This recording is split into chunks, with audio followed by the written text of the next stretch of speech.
자, 오늘 굉장히 중요한 뉴스가 있었죠. 맞아요. 자, 윤석열 대통령이 이제 파면이 되었습니다. 그래서 저도 그 라이브 네. 영상을 봤는데 교수님께서 윤석열 대통령 파면 관련 헌법재판관의 일단 판결 영상을 보셨는지나 이번 판결 어떻게 보시는지요? 네, 사실 판결 당연히 저도 주의 깊게 지켜봤고요. 네. 파면이라고 선고가 나와서 네. 뭐 저야 경제적인 차원에서 일단 경제는요, 불확실성이 제거되는 게 제일 중요합니다. 그렇죠. 유리하던 불리하던 게임의 룰이 정해져야 투자도 할 수 있고 대응도 할 수 있는 거거든요. 근데 그 과정에서 국내적으로는 가장 큰 불확실성이라고 할 수 있는, 즉 정해지지 않았던 것이 국가 수반이 어떻게 되는 거야 그렇죠. 라는 것들이었는데, 그런 것들이 그래도 일단락이 어떻게든 된 거다. 그런 차원에서 당연히 경제 호재다 생각을 했는데, 야, 저만의 생각이 아니었어요. 환율이 갑자기 안정되더라고요. 그래서 그 국제적으로도 당연히 우리나라의 중요한 리스크가 일단은 네. 해결이 됐다라고 판단이 돼서 환율이 안정되는 모습을 보고, 일단 뭐 거기에 대해서 동의하시든 네. 동의하지 않던 간에 네. 불확실성이 없어진 것은 우리 경제에는 도움이 된다, 이렇게 보시면 됩니다. 원래 환율이 뭐 며칠 전만 해도 한 1,470원 정도 했는데 네. 1,430원까지 떨어진 거 봤는데 지금은 1,442원 정도. 네. 이게 떨어진 이유가 어쨌든 불확실성이 사라지니까 네. 뭔가 한국 시장에 대한 안정을 갖게 되는 건가요? 그렇죠. 맞습니다. 외국인들은 뭐 대통령이 올바른 판단을 했는지 안 했는지가 중요한 게 아니에요. 일단 어떻게 되는 거야? 결정을 해주세요. 이게 중요한 건데, 결정이 되는 게 일단 호재가 됩니다.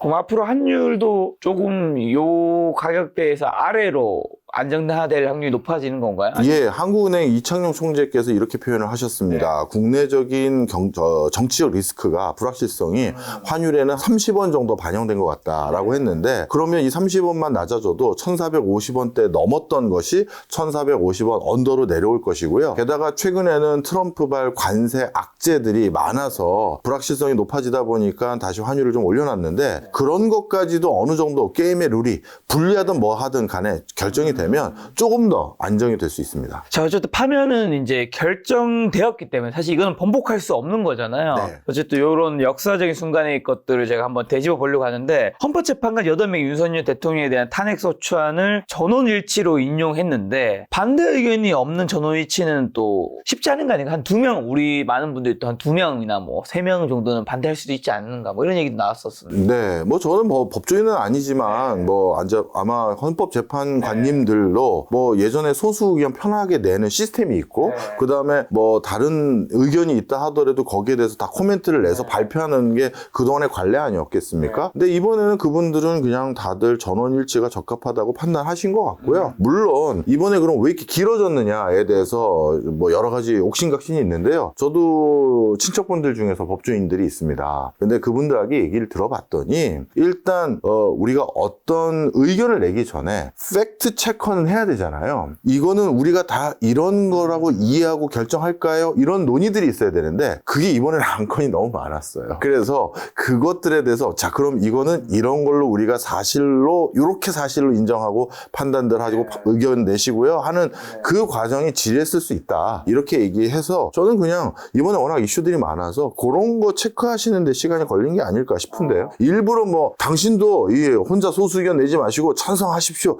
이런 문화는 아닌 것 같습니다. 근데 저는 좀 이 결과를 보고 만약에 탄핵이 되든 안 되든 전원일치라는 데이터 결과값이 좀 의미 있다고 생각하는 게, 만약에 이게 탄핵이 되든 안 되든 뭐 6대2, 7대1, 뭐 5대3 나오면 이게 찬성하는 분이든 반대하는 분이든 이제 각자가 이제 좀 주장할 수 있는, 봐라 의견이 나뉘지 않았냐, 이런 이제 여론도 좀 많이 형성돼서, 맞아요. 이게 이제 우리가 어쨌든 대통령이 탄핵이 이제 지금은 된 건데, 결정되고 난 다음에도 이제 계속해서 국민들이 좀 대립을 하게 되는 현상이 좀 이어질 수도 있지 않았을까 약간 걱정했었는데, 그런 부분은 좀 이제는 좀 어쨌든 깔끔하게 뭐 만장일치니까. 사실 네. 사법부의 헌법재판관 8명이 만장일치를 안 믿으면, 그러면 그럼 뭐 뭘 믿을 수 있는 거야 도대체. 그래서 개인적으로 사실 원치 않은 결과 나오신 분들은 또 섭섭하게 들으실 수는 있지만, 그래도 우리 사회 시스템에서 우리가 이렇게 결정하면 그냥 따르겠습니다라고 약속했던 거니까 그냥 8분이 전부 다 뭐 일관된 의견이었으니 이제 뭐 따라야죠. 그래서 저는 제일 인상 깊었던 대사가 마지막에 헌법재판관이 그분께서 얘기하신 게, 피청구인이 파면함으로써 얻는 헌법 수요 이익이 대통령 파면에 따르는 국가적 손실을 압도할 정도로 크다고 인정됩니다. 근데 좀 뒤에 문장이 더, 이에 재판관 전원의 일치된 의견으로 주문을 선고합니다. 그러니까 뭔가 어쨌든 우리도 이제 탄핵과 관련해서도 계엄령 관련해서도 이제 사람들 만나서 얘기하면 가끔 의견이 다를 때가 있잖아요. 있죠. 그럼 이제 뭔가 좀 조심스러워지던데 네. 이제는 그럼 좀 대립들이 조금 괜찮아지지 않을까. 아, 이게 지금 진짜 가장 큰 문제예요. 모든, 우리나라뿐만 아니라 모든 국가들이 지금 극단주의가 성행하고 있고요. 이것만큼 또 사회적 비용이 높아지는 게 없거든요. 그런데 우리나라는 워낙 또 해결 능력이 좋다 보니 이제 또 좋은 미래를 그려가지 않을까 생각합니다. 자, 어쨌든 그러면 파면이 되었으면 윤 대통령이 12월 3일 비상계엄 선포를 했던 것들로 우리가 잃은 것들도 한번 점검해야 될 것 같아요. 네, 이런 것들이 꽤 있죠. 뭐냐면 지금 전 세계적으로 미국이 다시 게임의 룰을 다시 정하고 있는 상황에서 국가의 가장 중요한 의사결정자가 부재했던 것은 당연히 논의 자체가 원활하게 전개되지가 않는 것이죠. 그러다 보니까 우리가 그 과정에서 기민하게 대응하고 이제는 기업들이 혼자 해결하는 상황이 아니라 국가의 여러 가지 경제 펀더멘탈이 외국도 보세요. 국가 수반과 기업들이 같이 움직이지 않습니까? 우리도 그런 모습이 많이 추진되었어야 되는데 그런 혼연일체가 안 됐기 때문에 안타깝게도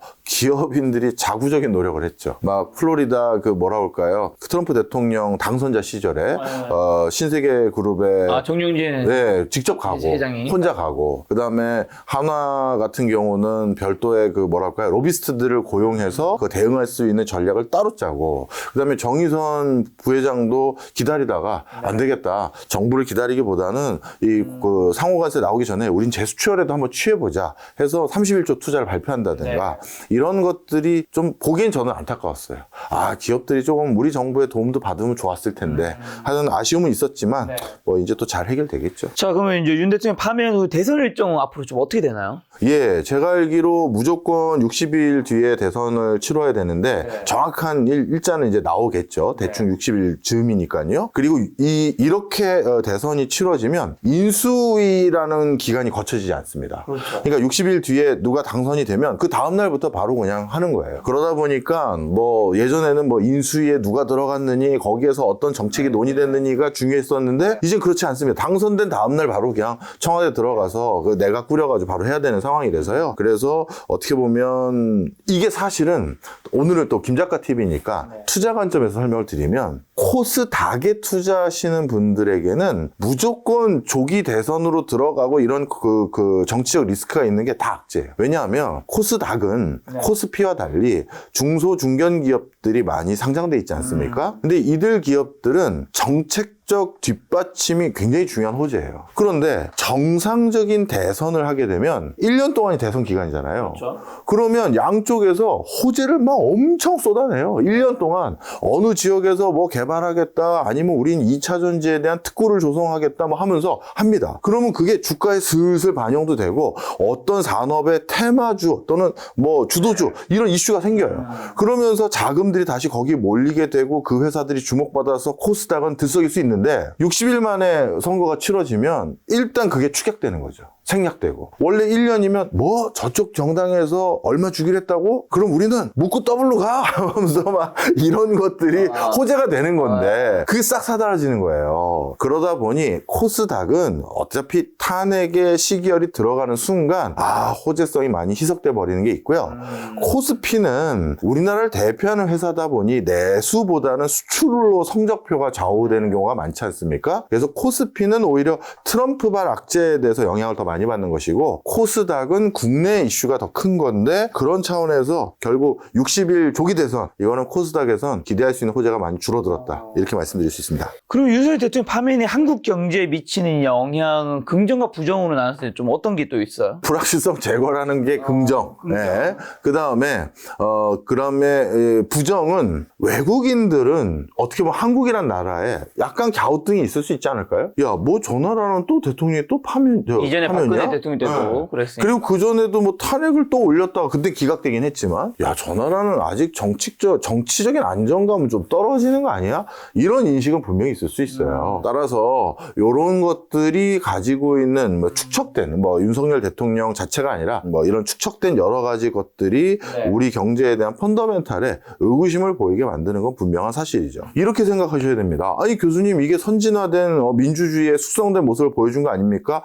당연히 맞긴 한데요. 어떤 국가가 어떤 국가 시스템을 가지고 있느냐가 한 모델만 그게 장점만 있으면 전 세계가 그걸 했겠죠. 근데 우리나라를 쳐다보는 외국의 시각은 우리는 제국이 아니에요. 미국이나 이런 제국이 아닙니다. 그 얘기는 달리 말하면 뭐다? 한국이 가지고 있는 국가 시스템의 장점은 순발력이고요. 국가와 기업이 혼연일체가 돼서 치고 나가는 역동성이거든요. 그런데 그 역동성의 한 축이 되는 국가 리더십이 계속 흔들릴 수 있는 나라다라는 건 한국이 그동안 보여줬던 어떤 시스템에서의 장점에서 의구심을 좀 갖게 만드는 요소죠. 네. 자, 그러면 윤석열 대통령의 비상계엄으로 그 당시에 주식시장도 가산시장도 굉장히 좀 많이 희청했었는데 네. 이제 앞으로 주식시장이든 가산시장이든 좀 더 안정화될 확률은 있는 거네요?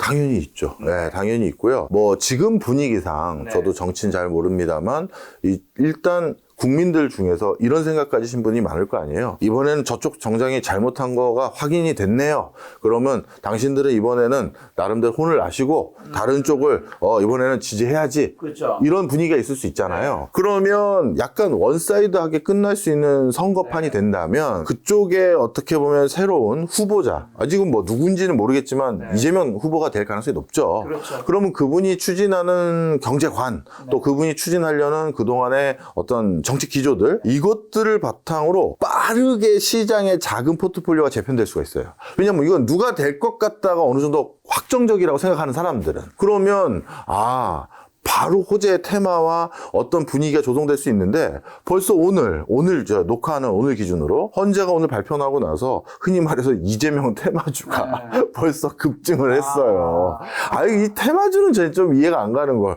그분이 옛날에 정말 고생하셨었을 시절에 이랬던 오리엔탈에 왜 투자를 하는지는 모르겠지만 지금 무슨 연고가 있는 거 아니라고 하셨는데 그런 것들이 벌써 반영된다는 건 이제는 다음 리더십이 누구구나. 시장에서는 그렇게 생각한 것 같습니다. 그러면 이제 이 파면 관련해서는 마지막 질문으로 사실 미국에서도 이 선거 기간 중에 바이든이 갑자기 이제 대통령 후보를 바꾸면서 이 해리스가 나왔었고 그리고 이제 트럼프 붙었는데 이 기간이 굉장히 이제 해리스 입장에 준비할 시간이 너무 없음으로 인해서 패배의 요인도 있었단 말이죠. 사실 지금 이제 60일 내에 대선을 치러야 한단 말이죠. 그러면 당연히 어쨌든 지금은 이재명 대표가 유리하다는 거 우리 모두가 어쨌든 언론상의 기사로서 알고 있잖아요. 그러면 이제 다른 후보 될 확률도 당연히 있지만 이재명 대표가 된다면 주식시장, 부동산 시장 어쨌든 교수님은 뭐 그쪽 당과 이재명 대표의 색깔도 아실 테니까 어떻게 좀 될까요? 저는 개인적으로 대통령 후보들 중에서 아니면 큰 꿈을 가진 분들 중에서 직간접적으로 인터뷰한 내용들을 보거나 이렇게 경청을 했었을 때 주식시장에 대한 이해도가 가장 높았던 분은 이재명. 맞아요. 저도 봤습니다. 엄청 높으시더라고요. 그분의 용어는 주식을 아는 사람이 할 수 있는 용어와 맥락이 있었어요. 그렇다면 적어도 주식시장 자체에 대해서 진흥하고 부양하는 것들은 알고 하는 분이실 테니 기대감이 커질 수 있다. 시장에서는 이렇게 판단을 하고 있고요. 주식시장 부분에서는 그렇게 얘기하고 본인이 제가 뭐 유튜브 채널에 출연하셨을 때 이렇게 표현하신 것도 있는데 기억나는 게 본인이 당선되거나 탄핵이 결정되고 민주당이 집권하면 뭐 종합주가지수 기준으로 3천 이상이 간다. 아마 보신 적 있으실 거예요. 그런 얘기도 하실 정도로 자신감이 있으신 것 같아요. 주식시장은. 그래서 주식시장에 대한 기대감은 뭐 그냥 일단 말이 통하는 분이 앉아 계신다는 것만으로도 뭐 많은 분들이 기대감을 가지고 있는 것 같고요. 그다음 부동산에 대해서는 특히 좀 약간 상급지에서 거주하시는 분들은 걱정을 되게 많이 하셨어요. 뭐 굉장히 때려잡는 거 아니냐 뭐 이렇게 걱정을 하셨는데 최근 뉘앙스가 아니 뭐 다주택자 분들도 세금 잘 내시면 되는 거 아니냐 뭐 이런 논조도 해주셨고 세금에 대해서 여러 가지 유예하려는 것들에 대해서도 입장을 표명을 하셨습니다. 그래서 일부에서는 또 입장을 왜 바꾸셨냐 했었을 때 그때와 내가 지금의 위상도 다르고 난 상황이 다른 거 아니냐 그래서 지금은 그렇게 생각한다 라고 얘기하는 여러 가지 그 맥락을 봤을 때 그냥 단순히 선거용 멘트가 아니라 약간 그 사이에 생각이 바뀌신 것 같아요. 그리고 사람은 생각이 바뀔 수 있는 거예요. 저도 제 생각이 어렸을 때부터 지금까지 많이 바뀌어왔고 또 바뀌겠죠. 그거 뭐 말 바꿨다 이렇게 지적할 게 아니라 진솔하게 왜 바뀌었는지 얘기하는 멘트를 요 근래 여러 유튜브들 출연하시더라고요. 김 작가도 한번 나오시지 않을까요? 저 그렇게 생각해요. 기다리고 있겠습니다. 그러면 그런 데서 얘기하신 걸 종합해 봤는데 진짜 생각이 바뀌신 거구나 생각이 들었고요. 그러면 부동산 시장도 생각보다는 악재는 아니라고 생각을 합니다. 자, 그럼 정리를 하면 주식시장은 파란불이 들어. 그리고 부동산 시장은 빨간불이 아니라 그 주황색 불. 걱정했던 분은 일단 약간 해가를 했으니까 그렇게 보여집니다. 혹시 가상자산 시장? 가상자산에 대해서 아주 구체적인 얘기를 안 하시더라고요. 그냥 나름대로 저 세금에 대한 부분이나 이런 원론적인 얘기를 하셨는데, 이번에 어차피 정치적인 쟁점, 이슈가 많이 이제 잦아들었으니 그런 부분에 대해서도 좀 얘기를 명확하게 들어보고 싶어요. 저 같은 경제 그냥 전문가들은, 저도 유권자 한 사람이잖아요. 그렇죠. 그런데 이런 저 같은 사람들이 요즘 너무 안타까운 게 있었어요. 우리 김작가 TV 같은 양질의 좋은 컨텐츠를 지속적으로 제공하고 있는 이런 최첨단 뉴미디어를 제외하고는 됐지? 그 라디오나 다른 유튜브는 다 물어보는 게 뭔지 아시죠? 뭐요? 정쟁만 물어봐요. 어젯밤에 누구의 트위터에서, 누구의 페이스북에서 이렇게 얘기하셨는데 어떻게 생각하세요? 이런 것만 물어봐요. 우리 유권자들은 미래를 얘기하고 싶고, 거기에 대해서 당신은 어떻게 해결할 거냐, 이걸 듣고 싶은데 계속 네 잘못이다, 내 잘못이다 이것만 하니까. 자, 그런데 알겠습니다. 김작가 TV에서 대선 시리즈 준비하겠습니다. 얘기 마저 하고요. 그런데 물어봐야죠. 자, 토어제 어떤 쪽 동네는 풀기를 허용하는데 푸실 겁니까 말 겁니까? 물어봐야 되잖아요. 그렇죠. 그리고 가상자산에 수십조 원이 들어가 있는데 그 사람들은 계속 세금 유예받기 원하는데 세금 납부 언제부터 하실 겁니까? 다 물어봐야죠. 기대하겠습니다. 알겠습니다. 김작가 TV에서 이재명 대표를 비롯한 모든 후보분들 섭외해서 좋은 콘텐츠 만들어 보도록 하겠습니다.